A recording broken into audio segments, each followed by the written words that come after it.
Hello students. तो आज हमारा 10th आईसीआईसी केमिस्ट्री चैप्टर 1 का नेक्स्ट लेक्चर है। जैसे कि बेटा लास्ट लेक्चर में हम पीरियोडिक प्रॉपर्टीज़ कर रहे थे। हमने एटॉमिक रेडियस के बारे में देखा, एटॉमिक साइज के बारे में, वो क्या चीज़ है और उसका ट्रेंड कैसे चलता है। मेटालिक कैरेक्टर के बारे में भी बेटा पढ़ा और नॉन मेटालिक कैरेक्टर के बारे में पढ़ा। अब बेटा हम आगे की जो हमारी प्रॉपर्टीज़ हैं उसके बारे में पढ़ेंगे। चलो लेट्स स्टार्ट। तो बेटा पहले तो आज हम नेचर ऑफ ऑक्साइड के बारे में बात करेंगे। नेचर ऑफ ऑक्साइड्स, इसका ट्रेंड भी बदलता है। कैसे? देखिए, अगर मैं आपको एक एग्जांपल से समझाऊं तो जो हमारे लेफ्ट की साइड में हमारे मेटल्स पड़े हैं तो बेटा वो बेसिक ऑक्साइड बनाते हैं, और जाते जाते जब हम मेटल्स की और पीरियड में जाएंगे, नॉन मेटल्स की ओर चले जाएंगे तो बेटा वहाँ जाके एसिडिक ऑक्साइड बनने शुरू हो जाते हैं। ठीक है। फॉर एग्जाम्पल जैसे देखिए हमारे पास हम थर्ड पीरियड की बात करते हैं तो उसके ऑक्साइड्स कैसे बनेंगे। मैग्नीशियम ऑक्साइड, एल्यूमिनियम ऑक्साइड, ये बेटा हमारा सिलिकॉन का ऑक्साइड है। नेक्स्ट फॉस्फोरस का, सल्फर का एंड लास्ट क्लोरीन का। ठीक है बेटा, ये सभी हमारे ऑक्साइड्स बन रहे हैं। तो बेटा ये जो हमारा फर्स्ट वाला है, दिस वन सोडियम ऑक्साइड है, तो बेटा ये स्ट्रॉन्गेस्ट बेसिक ऑक्साइड है बच्चे। ठीक है। फिर ये थोड़ा सा कम हो गया, ये तो हमारा एम्फोटेरिक ही है ना। एम्फोटेरिक क्या होता है? जो एसिडिक और बेसिक दोनों तरीके से काम करता है। ठीक है। फिर आगे जाएंगे बेटा, ये हमारे एसिडिक शुरू हो जाएंगे, थोड़ा सा एसिडिक, थोड़ा सा ये एसिडिक, फिर ये more acidic, then most acidic. ठीक है। अगर लेफ्ट से राइट की ओर जाएंगे तो क्या हो जाएगा?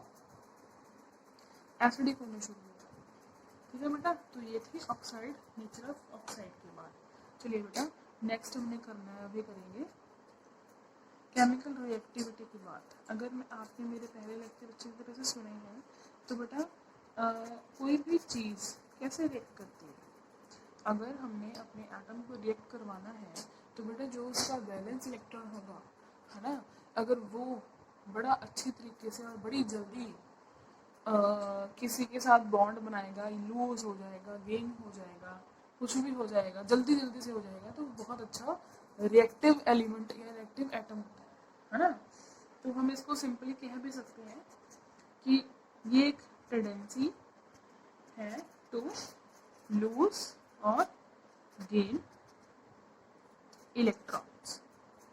ठीक है बच्चे। तो अगर हम पीरियड की बात करें, पीरियड में बेटा वैलेंसी क्या थी हमारी, तो देखिए ये हमारे पीरियड है ना। पीरियड में इसकी वैलेंसी कितनी है बच्चे?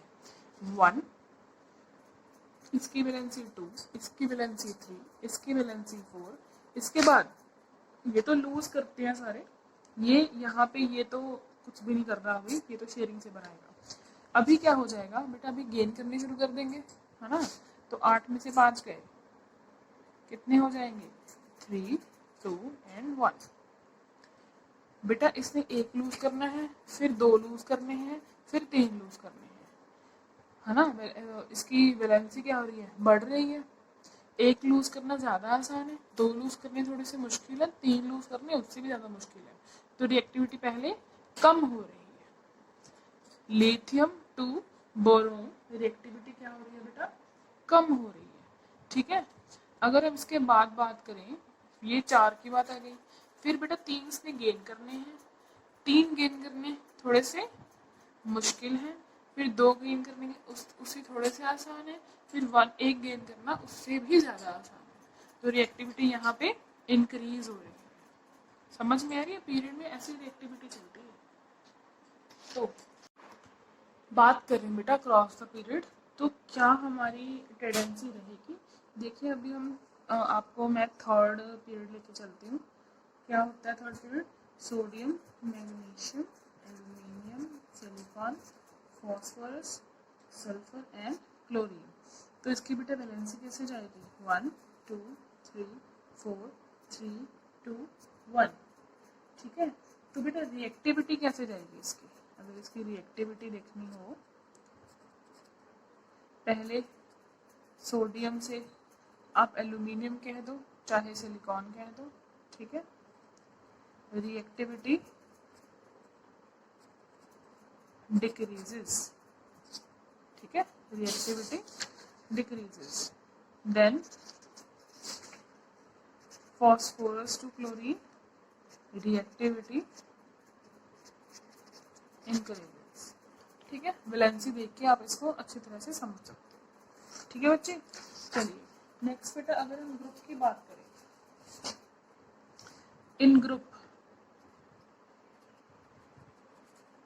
तो कैसे जाएगी आपकी जो हमारी रिएक्टिविटी है। बेटा कैसे रिएक्ट करती है कोई चीज़, मेटल्स में कैसे रिएक्ट करती है। अगर हमने इलेक्ट्रॉन को लूज करना है, जितना अच्छे तरीके से, जितना जल्दी वो लूज करेगा वो उतना ही ज़्यादा अच्छा केमिकल रिएक्ट करेगा, है ना, उसकी रिएक्टिविटी उतनी ही अच्छी होगी। अच्छा, अगर हम, ये तो थी मेटल्स की बात, अगर हम नॉन मेटल की बात करें, जैसे हमारा हेलोजन ग्रुप है, 17th ग्रुप है, फ्लोरीन क्लोरीन, है ना, ये सारा जो ग्रुप है हमारा, तो बेटा ये कैसे रिएक्ट करेगा, जितनी जल्दी ये इलेक्ट्रॉन गेन करेगा बेटा उतना ही अच्छा ये क्या है, रिएक्ट करेगा, ठीक है। चलिए हम मेटल्स और नॉन मेटल्स दोनों की बात करते हैं। देखिए ग्रुप की बात है, पहले बात करते हैं मेटल्स की, ठीक है। मेटल्स में बेटा डाउन द ग्रुप क्या हो रहा है, साइज इंक्रीज हो रहा है, ठीक है। साइज क्या हो रहा है, साइज इंक्रीजेस।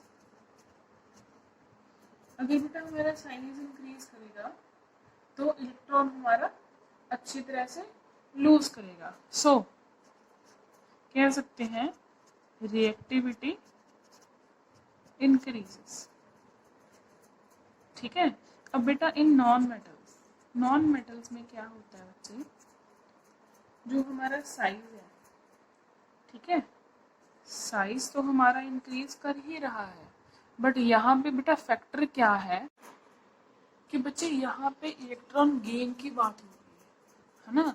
अगर हमारा साइज इंक्रीज होता रहेगा तो इलेक्ट्रॉन को गेन करने में एटम को प्रॉब्लम आएगी। कैसे, कि उसके अट्रैक्शन फोर्सेस न्यूक्लियस से लेके आउटर मोस्ट शेल तक डिक्रीज होती रहेंगी अगर उसका साइज इंक्रीज होता रहेगा, ठीक है। तो इस हिसाब से जो रिएक्टिविटी है बेटा वो डिक्रीजेस डाउन द ग्रुप, ठीक है, from top to bottom. Okay बच्चे, चलिए नेक्स्ट बेटा है हमारे पास, नेक्स्ट है फिजिकल प्रॉपर्टीज देखते हैं, ठीक है। Melting point and boiling point. तो बेटा इसका ट्रेंड क्या है, देखिए जो मेटल्स हमारे हैं, इन metals melting point and boiling point दोनों decreases in the group, down the group, है ना। टॉप, अगर हम ग्रुप की बात करेंगे तो वो टॉप की बॉटम से ही होगा, टॉप टू बॉटम होगा। तो मेल्टिंग बॉइलिंग पॉइंट क्या होगा, जो अब नीचे की ओर जाएंगे तो वो डिक्रीज करेगा। बेटा वो ऐसा क्यों हो रहा है, क्योंकि आप देखिए साइज जब इंक्रीज करेगा तो होल्डिंग कैपेसिटी न्यूक्लियर चार्ज की या न्यूक्लियस की लेके कम होगी अपनी आउटर मोस्ट शेल को लेके, है ना। तो वो बॉन्ड तोड़ने में आसानी होगी, कह सकते हो आप ऐसे। तो इस तरीके से अगर हम नॉन मेटल्स की बात करें, in non metals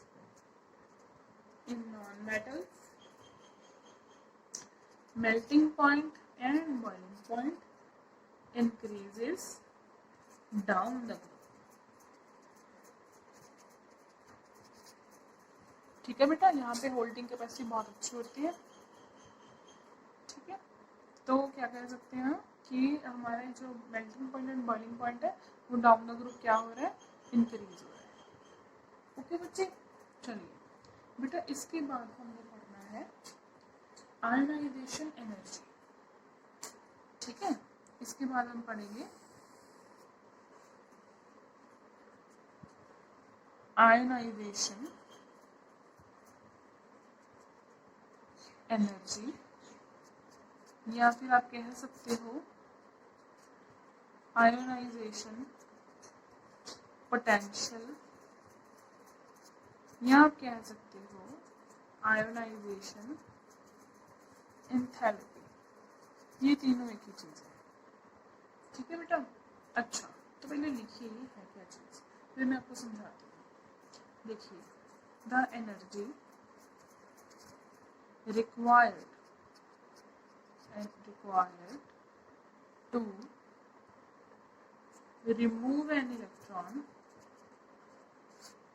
remove an electron from a neutral isolated gaseous atom and convert it into a positively charged gas is called ionization energy। ठीक है, और कह सकते हैं फर्स्ट आयनाइजेशन एनर्जी। ठीक है बेटा। अब इसका मतलब क्या है बेटा, देखिए हमारे पास एक एटम है, उसमें से हमने एक इलेक्ट्रॉन बाहर लूज करवाना है। ठीक है, तो बेटा उस इलेक्ट्रॉन को वहां से रिमूव करवाने के लिए हमें कुछ ना कुछ एनर्जी चाहिए, उसको देनी पड़ेगी, तभी वो इलेक्ट्रॉन को लूज करेगा। क्योंकि बेटा उसने न्यूक्लियर चार्ज में जो है, न्यूक्लियस ने अपने अट्रैक्टिव फोर्सेस से आउटर मोस्ट इलेक्ट्रॉन को पकड़ा हुआ है। अगर उस एनर्जी से बड़ी, अगर कोई फोर्स से बड़ी हम एनर्जी उसको दे दें ताकि उसका बॉन्ड टूट जाए और हमारा इलेक्ट्रॉन लूज हो जाए, तो हम उसको क्या कहेंगे बेटा, उसको ionization energy, first ionization energy कहेंगे, क्योंकि हम पहले इलेक्ट्रॉन रिमूव कर रहे हैं। समझ में आई बात बेटा? ये एनर्जी है तो इसका ऐसा यूनिट भी है, इसको हम क्या कहते हैं, किलो जूल पर मोल। ठीक है बेटा।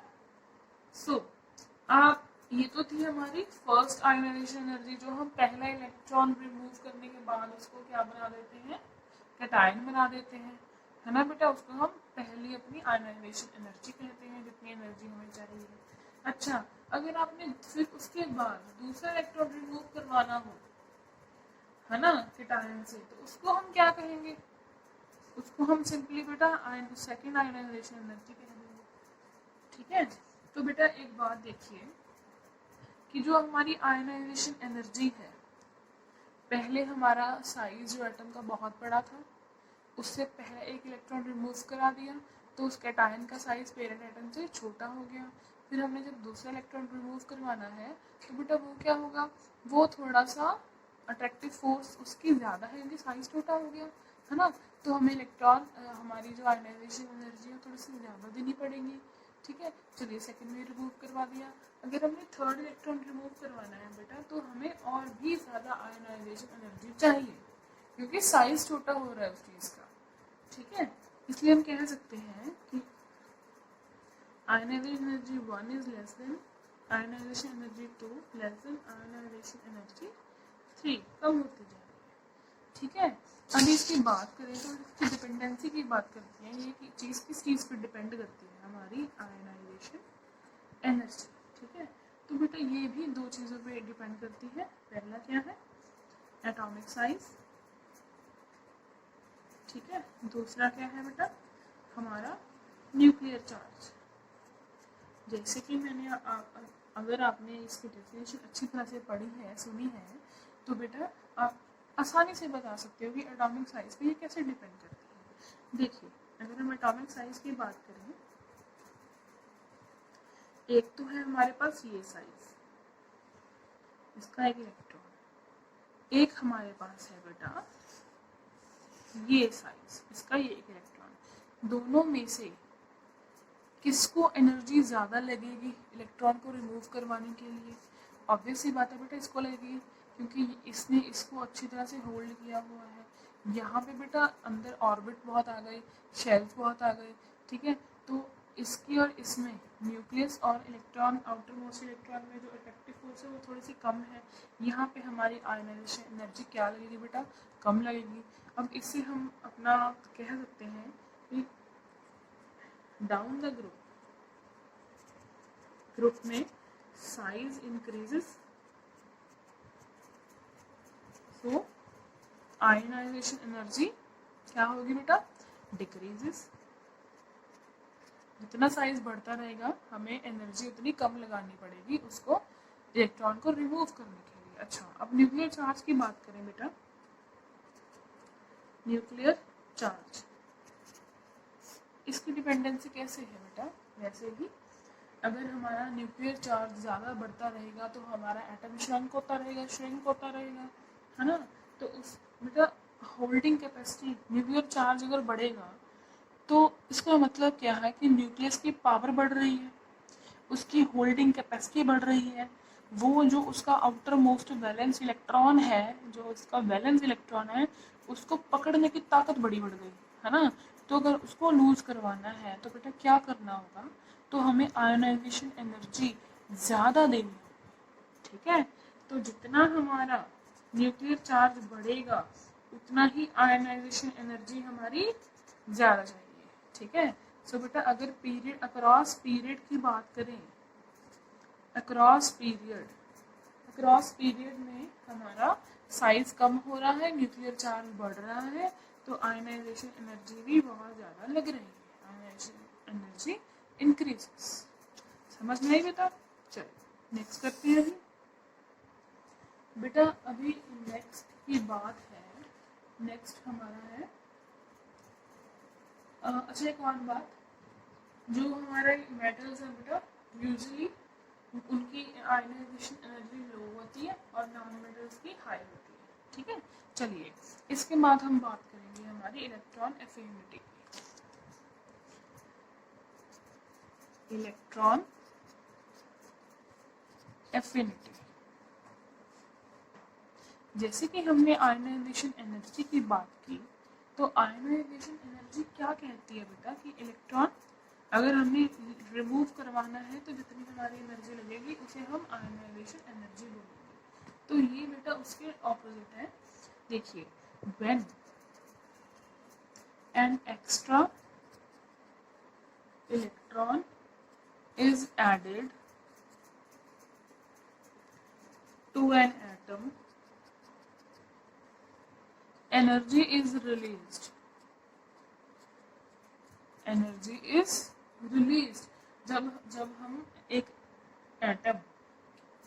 एटम को इलेक्ट्रॉन देते हैं बच्चे, तो वहां से जब उसको वो एक्सेप्ट कर लेता है तो वो एक एनर्जी रिलीज करता है, ठीक है। तो वो जो रिलीज एनर्जी है उसे हम क्या बोलते हैं बेटा, इलेक्ट्रॉन एफिनिटी, ठीक है जी। तो बेटा ये भी कैसे मेजर होती है, कौन सी यूनिट पे, किलो जूल पर मोल, ठीक है। फॉर एग्जांपल अगर हम क्लोरीन की बात करें तो क्लोरीन को हम एक इलेक्ट्रॉन देंगे तो वो क्लोरीन का एनायन बन जाएगा। तो बेटा कितनी एनर्जी लगी उसको, 340। बेटा अगर इसको हम लिखेंगे माइनस में, ठीक है, इसको हमेशा हम माइनस में लिखते हैं। अगर बेटा हम बात करें, ये तो है हमारे, अगर हमने इसको एक इलेक्ट्रॉन दिया है तो ये नेगेटिव में है, अगर हम इसको दूसरा इलेक्ट्रॉन देंगे और तीसरा देंगे तो उसको हम पॉजिटिव में लिख देते हैं, ठीक है बेटा। तो इसकी डिपेंड, ये किस पे डिपेंड करता है, इसकी डिपेंडेंसी किस चीज़ पे है, सेम चीज, atomic size and nuclear charge. Atomic size है न्यूक्लियर चार्ज, ठीक है। एटॉमिक साइज पे कैसे डिपेंड करेगा बेटा, अभी हमने कौन सी बात करनी है, अभी हम बात कर रहे हैं कि हमने इलेक्ट्रॉन उसको देना है, ठीक है। सो डाउन द ग्रुप हमारा साइज इंक्रीज हो रहा है। अगर हमारा साइज इंक्रीज होगा तो हम इलेक्ट्रॉन उसको अच्छी तरह से नहीं दे सकते, तो हमारा इलेक्ट्रॉन जो एफिनिटी है वो कम हो जाएगी, है ना। अगर साइज हमारा इंक्रीज होगा तो हमारी इलेक्ट्रॉन एफिनिटी डिक्रीज होगी। अगर साइज हमारा डिक्रीज होगा, साइज हमारा डिक्रीज है, अगर उसके बाहर हम इलेक्ट्रॉन रख देंगे, साइज हमारा छोटा सा साइज है, समझो ये साइज है, ठीक है, अगर हम यहाँ पे इलेक्ट्रॉन रख देंगे तो फटाफट अंदर खींच लेगा इलेक्ट्रॉन को, ठीक है। अगर हमारा साइज बड़ा है, अगर इलेक्ट्रॉन यहाँ पड़ा है तो उसको टाइम लगेगा अंदर खींचने में, ठीक है, और उतनी ही कम वो अपनी एनर्जी छोड़ेगा। समझ में आ गई ये बात? अगर साइज कम होगा तो इलेक्ट्रॉन एफिनिटी जो है हमारी वो क्या होगी, ज़्यादा होगी। न्यूक्लियर चार्ज की बात क्या है बेटा? अगर हमारा न्यूक्लियर चार्ज ही बहुत ज़्यादा है, ठीक है, अगर न्यूक्लियर चार्ज हमारा ज़्यादा है तो ऑब्वियस सी बात है कि वो अब इलेक्ट्रॉन को बड़े अच्छे तरीके से अपने अंदर एक्सेप्ट करेगा, बड़ा जल्दी एक्सेप्ट करेगा, तो बहुत ज़्यादा क्या है, एनर्जी छोड़ेगा, तो वहाँ पे इलेक्ट्रॉन एफिनिटी ज़्यादा होगी। सो बेटा अगर हम ग्रुप की बात करें, top to bottom group, size क्या है, साइज क्या है बेटा, टॉप टू बॉटम इंक्रीज हो रहा है, ठीक है। सो गेन करने की टेंडेंसी क्या हो रही है, कम हो रही है इलेक्ट्रॉन की। सो इलेक्ट्रॉन एफिनिटी को हम क्या कह सकते हैं, down the group electron affinity decreases because size increases. Next in period में क्या हो रहा है बेटा, पीरियड में electron affinity increases because nuclear charge is increases and size decreases. ठीक है बेटा, साइज एंड न्यूक्लियर चार्ज पे सब कुछ डिपेंड करना है, ठीक है। चलिए, इलेक्ट्रॉन एफिनिटी की अगर हम बात कर ही रहे हैं तो बेटा आप कह सकते हो कि जो हमारी इनर्ट गैसेस हैं, ठीक है, जो हमारी इनर्ट गैसेस हैं वो जीरो इलेक्ट्रॉन एफिनिटी है उसकी। क्यों? क्योंकि वो बेटा पहले से ही स्टेबल है, उनको तो रिएक्ट करने की जरूरत ही नहीं है, ठीक है। तो बेटा अगर हम ग्रुप्स की बात करें, ग्रुप की बात करें तो जो हमारा 17th ग्रुप है, वो सारा हेलोजन ग्रुप है, उसकी हाईएस्ट इलेक्ट्रॉन एफिनिटी है, ठीक है। और जो हमारा फर्स्ट ग्रुप है, एल्कली मेटल्स का फर्स्ट ग्रुप है, उसकी लोएस्ट इलेक्ट्रॉन एफिनिटी, ठीक है। और अच्छा अगर मैं उसकी बात करूँ, एलिमेंट की बात करूँ, तो बेटा जो हमारा फ्लोरीन है उसकी वैसे तो क्या होना चाहिए, हेलोजन में top to bottom electron affinity जो है क्या करनी चाहिए, वो डिक्रीज होनी चाहिए। जैसे कि हमारे पहले नंबर पे फ्लोरीन है, क्लोरीन है उसके बाद, तो फ्लोरीन की इलेक्ट्रॉन एफिनिटी ज़्यादा होनी चाहिए क्लोरीन के। बट बेटा ये बहुत बड़ी एक्सेप्शन है इसमें, fluorine has lower electron affinity than chlorine। क्यों बेटा? because of its size। Fluorine का साइज बेटा बहुत छोटा होता है, ठीक है, इसकी वजह से इसकी जो इलेक्ट्रॉन एफिनिटी है वो कम होती है, क्योंकि यहाँ पे रिपल्शन शुरू हो जाती है कई बार, ठीक है बेटा। चलिए नेक्स्ट रन करते हैं, हमारा नेक्स्ट है बेटा इलेक्ट्रॉन नेगेटिविटी।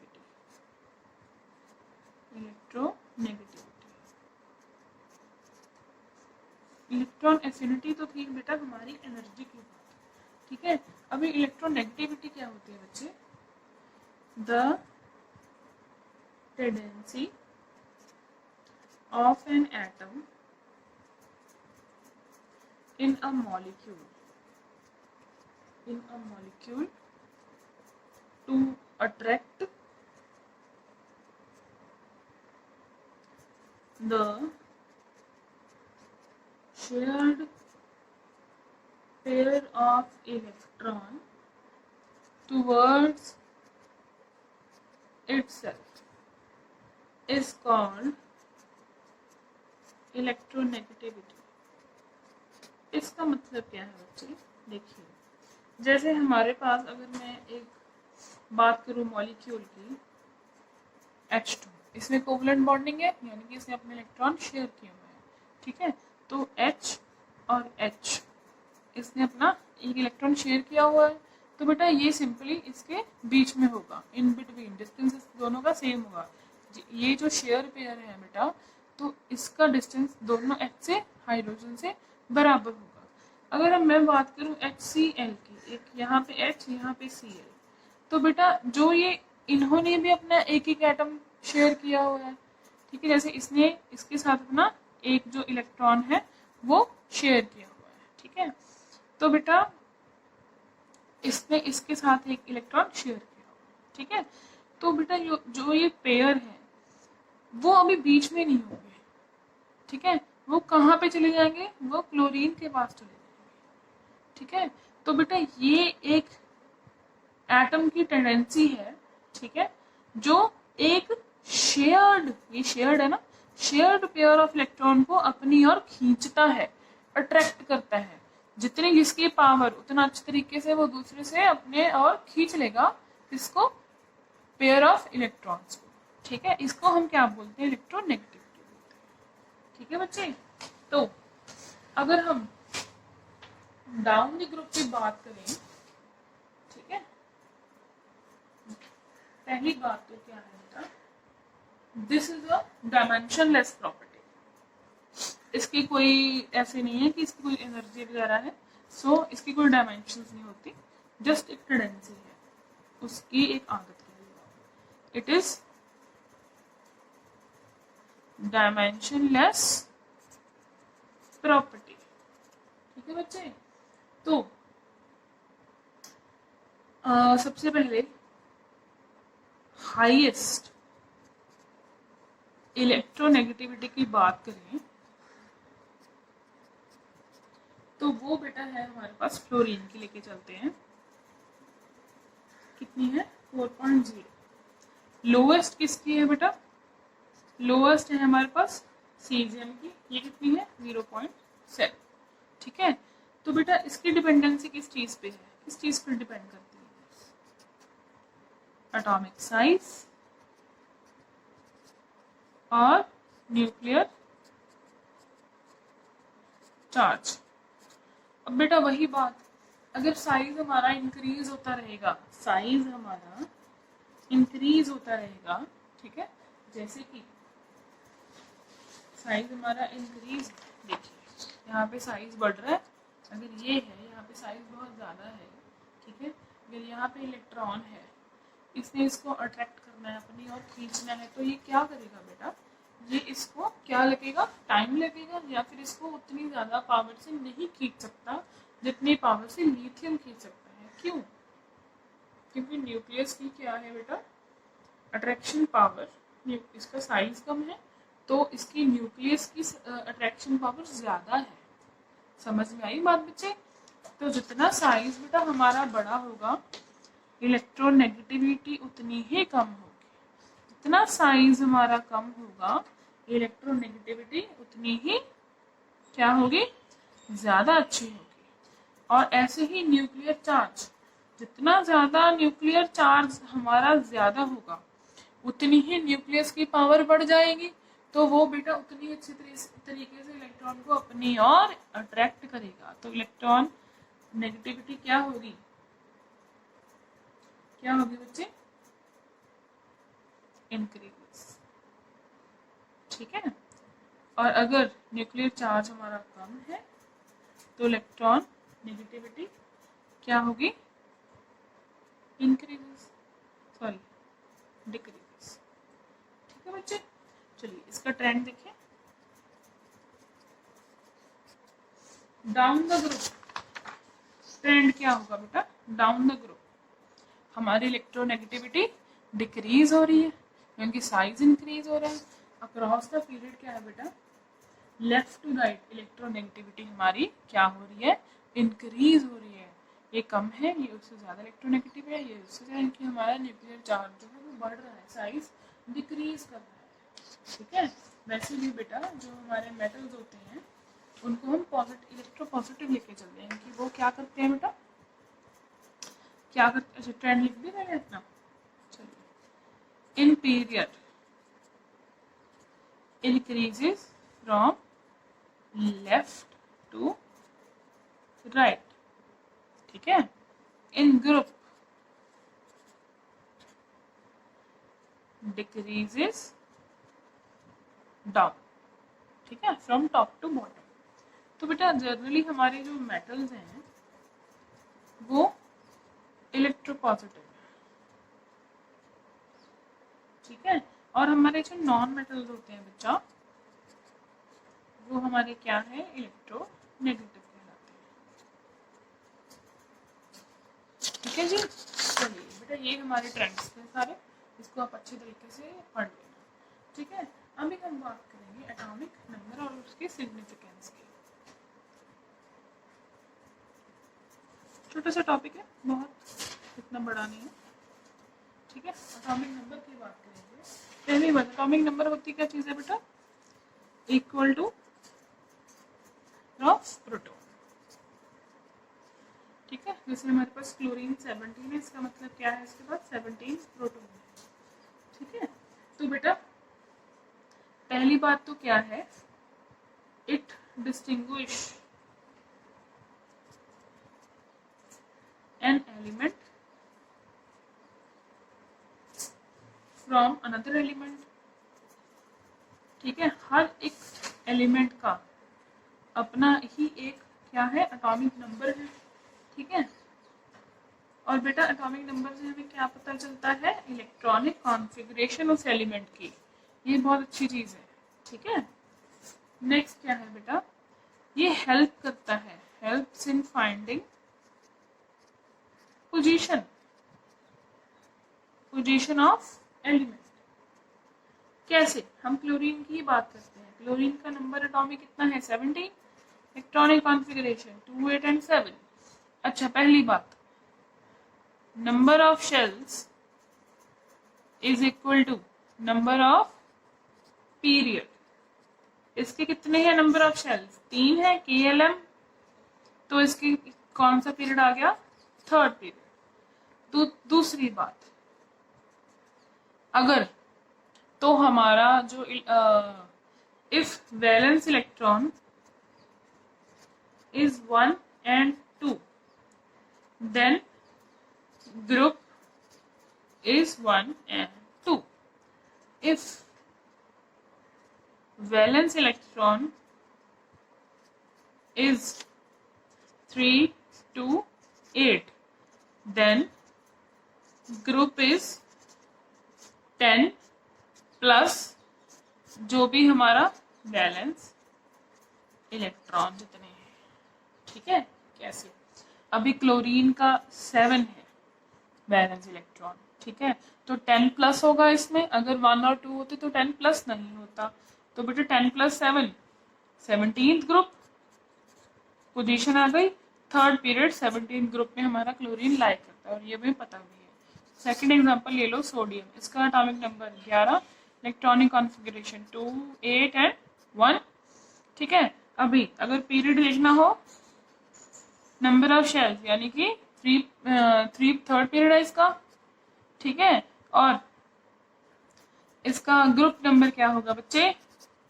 1 और 2। 1 और 2 में क्या होता है? 1 और 2 में ग्रुप नंबर वही होता है, सो ग्रुप नंबर 1। आगे पोजीशन ग्रुप 1 में थर्ड पीरियड में ये एलिमेंट लाई करता है, ठीक है। तो ऐसा कुछ हमें पता चलता है कहाँ से? एटॉमिक नंबर से। बेटा सेकंड है हमारा मास नंबर।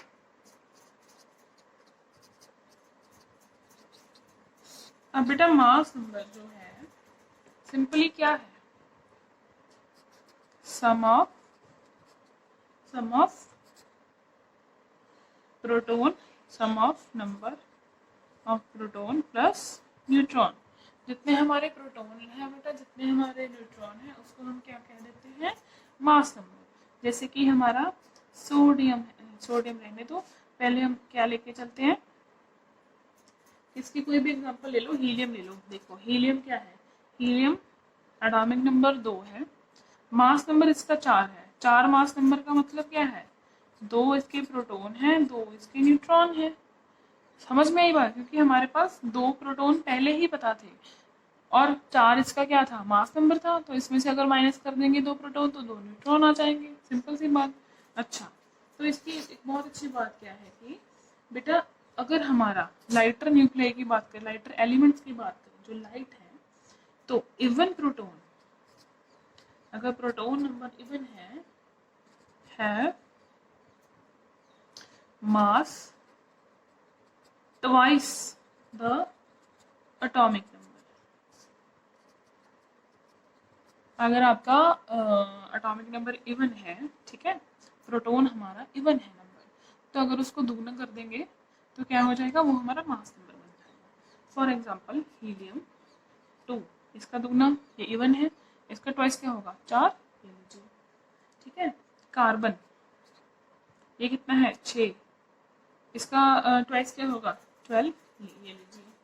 ठीक है, एक्सेप्शन हर केस में होती है बेटा। यहाँ पे एक्सेप्शन क्या है बेरिलियम, बेरिलियम का वैसे 4 है, ये इवन है, बट इसका मास कितना है 9। और आर्गन, आर्गन का नंबर 18, बट इसका मास 40। ठीक है बेटा। और ये तो थी हमारे पास एलिमेंट वो जिनके एटॉमिक नंबर क्या है इवन है। अब बेटा दूसरे element which have odd number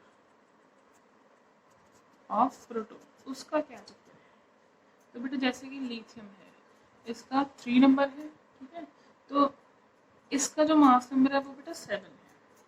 ठीक है, so their mass number is twice the atomic number